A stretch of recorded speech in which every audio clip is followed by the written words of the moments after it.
Hey guys, welcome to the final video. In this video, we're going to go over the resource and settings tabs, as well as the reports feature down here at the bottom.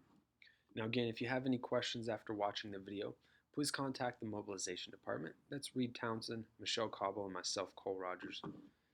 You can call us at the church office, which is this number here, or feel free to email us with any questions you might have.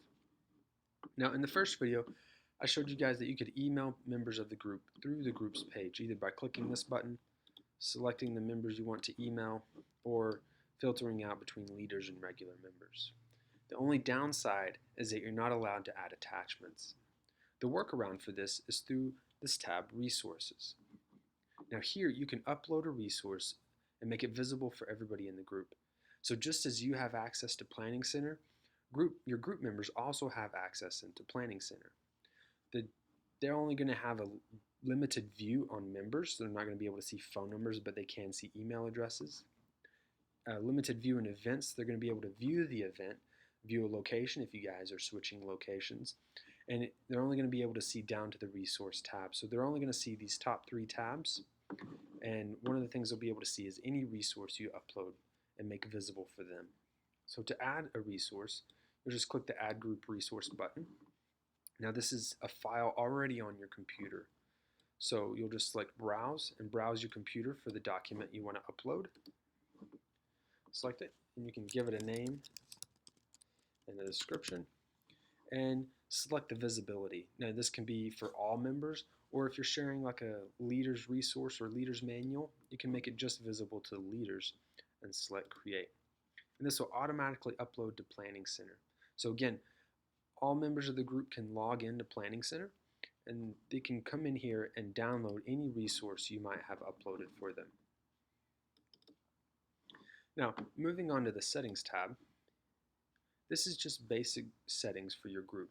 So of course you can see the name of the group, you can edit the name if you'd like, and the meeting schedule as well. So this doesn't affect the events you already set up. This is just a text option that you can put in. So I'm going to put in, since we're not meeting on the 2nd and 4th Tuesday, we set up the event for the 2nd, 4th Wednesday. I'm going to change that there, and you can save that. You can upload an image.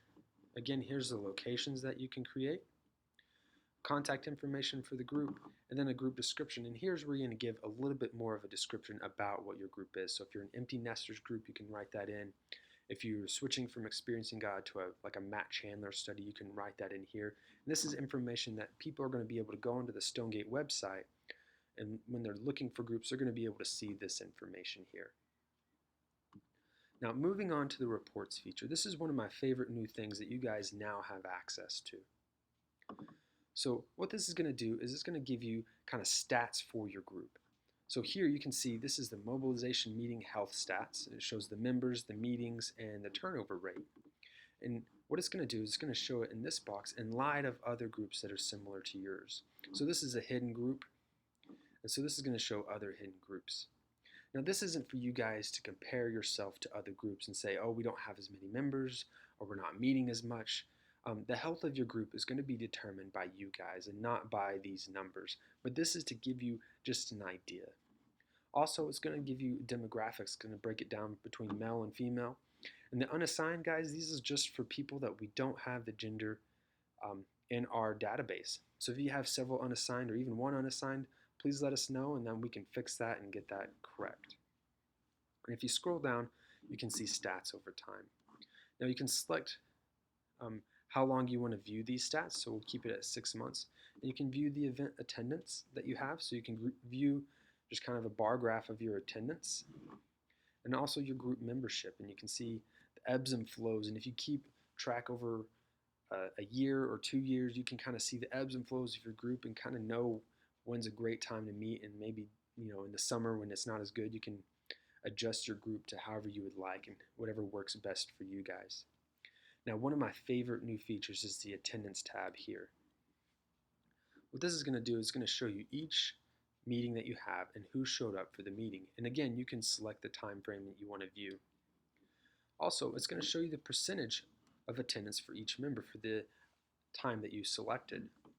One thing that I really like about this is, as a former group leader myself, is I was able to remember if someone didn't show up for the last meeting.